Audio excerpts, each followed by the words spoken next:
Hello everyone, welcome to this session जहाँ पे हम लोग डेली 10 क्वेश्चन करते हैं 5 मिनट में, क्योंकि हमारा टारगेट है कि 50 क्वेश्चन कर पाएँ 60 क्वेश्चन में IBPS एफओ मेंस में।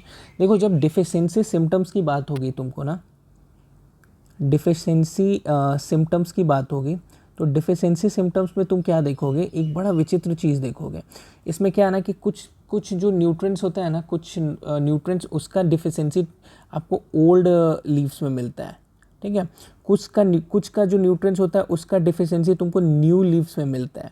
हाँ, कुछ का डिफिशिएंसी में तुम डिफाइन ही नहीं कर पाओगे, ठीक है। ओल्ड एंड न्यू लीव्स में मिलेगा, ठीक है। किसी में न्यू लीव्स में भी उसका डिफिशिएंसी होगा, कुछ में ओल्ड लीव्स में भी उसका डिफिशिएंसी होगा, तुम डिस्टिंग्विश नहीं कर पाओगे। और कुछ का डिफिशिएंसी टर्मिनल बर्ड्स में मिलता है, टर्मिनल बर्ड्स में, ठीक है। तो ये बड़ा विचित्र है, और जब क्वेश्चन आएगा ना तो ये लिखा रहेगा कि डिफिशिएंसी इन ओल्ड लीव्स, तो आप उससे ही छांट लोगे कि भाई अगर ओल्ड लीफ में है तो वहाँ पे आपको फेरस नहीं हो सकता, मैंगनीज नहीं हो सकता। उसको मैं तुमको डिटेल में अच्छे से समझाता हूँ। देखो, अगर हम लोग ओल्ड लीव्स की बात करें ना कि डिफिशिएंसी ओल्ड लीव्स का किस में दिखेगा, तो नाइट्रोजन का, पी का, के का, मैग्नीशियम का, मॉलिबेडनम का, ये सब का डिफिशिएंसी ओल्ड लीव्स में दिखता है, ठीक है। यहीं पे अगर हम लोग बात करें न्यू लीव्स में किसका दिखेगा, तो फेरस का, ठीक है, मैंगनीज का, हाँ, कॉपर का, सल्फर का, ये सब का न्यू लीव्स में दिखेगा। ओल्ड एंड न्यू लीव्स जिसमें आप डिस्टिंग्विश नहीं कर पाओगे कि ओल्ड लीव्स क्या है कि न्यू लीव्स, ये एक ही है, वो है जिंक। ये बड़ा इंपॉर्टेंट हो जाता है।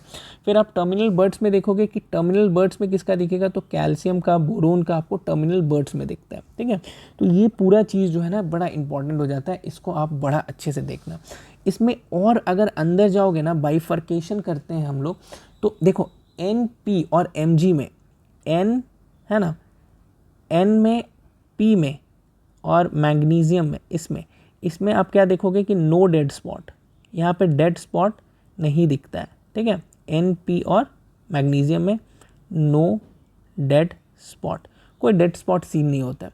यहीं पे अगर K और मॉलिबेडनम की बात करोगे ना, तो इसमें डेड स्पॉट सीन होता है ना।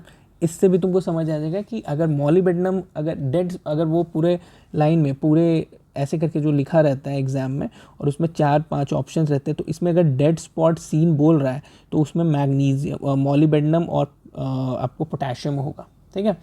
तो ये चीज़ है, यहाँ पे आप देख सकते हो। जैसे न्यू लीव्स में आप देख रहे हो FEMN CU और S में, ठीक है। तो यहाँ पे क्या हो जाता है ना कि अगर CUS में डिफिशिएंसी होता है तो आपको पता होना चाहिए कि वेन्स जो होता है, वेन्स जो आपको, वेन्स क्या होता है, जैसे ये पत्ता है ना, ये पत्ता है, तो ये पत्ता का जो बीच वाला पार्ट है और ये वाला ऐसे ऐसे जो पार्ट है, वेन्स जो होता है इसको बोलते हैं। वेन्स जो होता है वो येलो हो जाता है, ठीक है, येलो वेन्स अपीयर, ठीक है। और अगर हम लोग बात करें FE और MN की, FE और MN की, तो इसमें ग्रीन वेन्स अपीयर होता है, ग्रीन वेन्स, ठीक है। यहाँ पे क्या होता है, वेन्स ग्रीन ही रह जाता है, ठीक है। टर्मिनल बर्ड्स की बात कर लिए। अभी एक और चीज़ आप देख लो, दिमाग में रखना कि ये जो बोरोन है ना, बोरोन ये एक ओनली नॉन मेटल है ये पूरे माइक्रो न्यूट्रिएंट्स में, तो ये एक इंपॉर्टेंट हो जाता है, ठीक है। बोरोन को क्या बोलते हैं, only non metal among micronutrients, ठीक है। माइक्रोन्यूट्रिएंट्स में ओनली नॉन मेटल कोई है तो वो आपको बोरोन है, ठीक है। चलो, तुमको ये स्वीप कल्टीवेटर के बारे में पता है कि नहीं। ये एक होता है स्वीप कल्टीवेटर,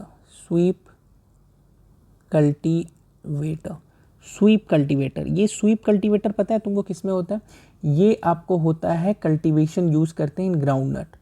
अगर ग्राउंडनट की बात कर रहे हैं ना, या स्टबल मल्चिंग की बात कर रहे हैं ना, तो उसमें हम तुमको स्वीप कल्टीवेटर का यूज़ करते हैं, स्वीप स्टबल मल्चिंग, ठीक है। ओके, ये दोनों इंपॉर्टेंट है। नेक्स्ट ना, जो स्प्रिंकलर इरिगेशन है ना, उसका आपको कुछ चीज़ इंपॉर्टेंट है। अगर आपके दिमाग में है तो बहुत अच्छी बात है, नहीं है तो एक बार देख लो। स्प्रिंकलर इरिगेशन का क्या इंपॉर्टेंट चीज़ है। स्प्रिंकलर इरिगेशन में दो चीज़ आपको कभी ना कभी पूछ देता है, प्रेशर कितना होता है, हाँ, और डिस्टेंस कितने डिस्टेंस तक वो स्प्रिंकल कर सकता है, डिस्टेंस और प्रेशर की बात करते हैं तो ये 0.25 बार से ज़्यादा का प्रेशर आपको बनाता है। और अगर डिस्टेंस की बात करते हैं तो 10 मीटर से ज़्यादा का डिस्टेंस बनाता है। तो स्प्रिंकलर इरिगेशन इस चीज़ के लिए इम्पॉर्टेंट है। ठीक है, चलो नेक्स्ट वीडियो में मिलते हैं अब।